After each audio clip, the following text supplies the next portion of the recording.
Well, let's go to the Northwest now for some more reaction. eNCA's Michael Appel is in Mahikeng. Michael, the last time we dealt with a situation that had to do with whether or not Supra Mahumapelo remains premier or not, we ended up with the creation of the essence of the absence of presence, and that didn't materialize. From where you are, is it official? Are you able to answer the question of whether the speaker in that province has received a letter of resignation? Linguistic gymnastics, I think, is the best way to describe what the former premier now has been saying over the last couple of weeks. The most we can confirm at the moment is that which Jesse Duarte, the Deputy Secretary General of the ANC, said in that press briefing at Lutuli House at midday, which is that a letter has been penned, it has been sent to the Speaker of the Provincial Legislature. And if that is indeed the case, then he is no longer the Premier. That is the only confirmation we have at the moment. Tulas, I'd like to just get the reaction of the Revolutionary Council, who have been called the Counter-Revolutionary Council by the former Premier. Tato Makgokgodi joins me now. Thank you so much for your time. You've been labelled as counter-revolutionary by Supra Mahumapelo. How do you respond? Thank you very much, Michael.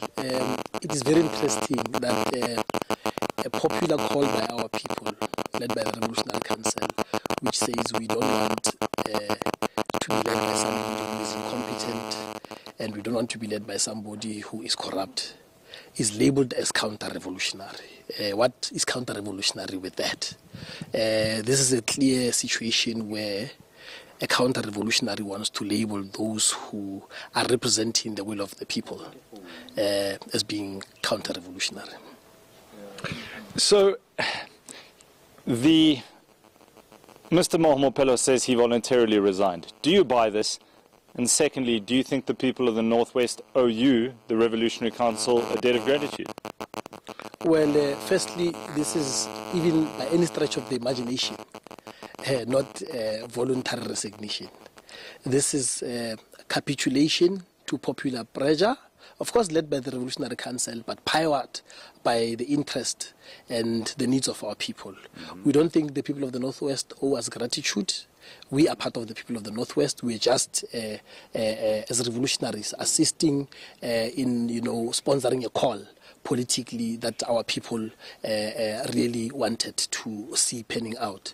We don't owe anybody, nobody owes us as the Revolutionary Council any form of gratitude. In fact, we are humbled that we've been part of the struggle and have been at the forefront of leading a struggle that was meant to call on a dictator to really step out of office.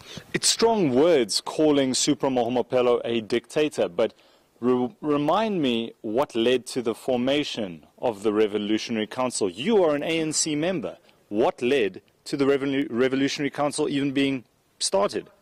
Well, I think the critical point to make is that, firstly, through his leadership, we find ourselves in a situation in the province where there's no free political activity.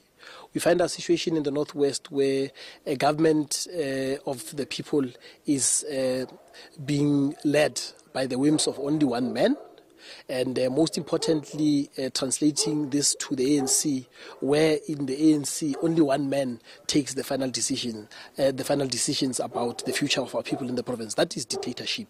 And of course, the fact that broadly there's no free political activity in the Northwest, cadres of the ANC are being elbowed out by this very man, is for us a dictatorship in terms. So that is how, for instance, we would come to the conclusion that as members of the ANC, we should form a disciplined platform where we are able to raise our issues through unconventional methods, because within the ANC, we had exhausted all avenues to raise our concerns, and we felt that we had no option but to form a platform like this so as to be able to champion the interests of our people, and most importantly raise the concerns that members of the ANC would not be able to raise ordinarily. Mr. Mahumapelo says he's going to bring the might of the ANC down on the Revolutionary Council, which are full of ANC members. So he's bringing the might of the ANC down on ANC members. What do you make of this comment? I mean, these are typical anti-ANC tendencies. For any man who is supposed to be the chairperson of the ANC to say he's going to bring the might of the ANC against the ANC members, when at this point, for instance, the Secretary General and the Deputy Secretary General have called for unity and cohesion in the province, which is what the ANC should focus on now, so as to ensure that there is a basis for us to focus on elections.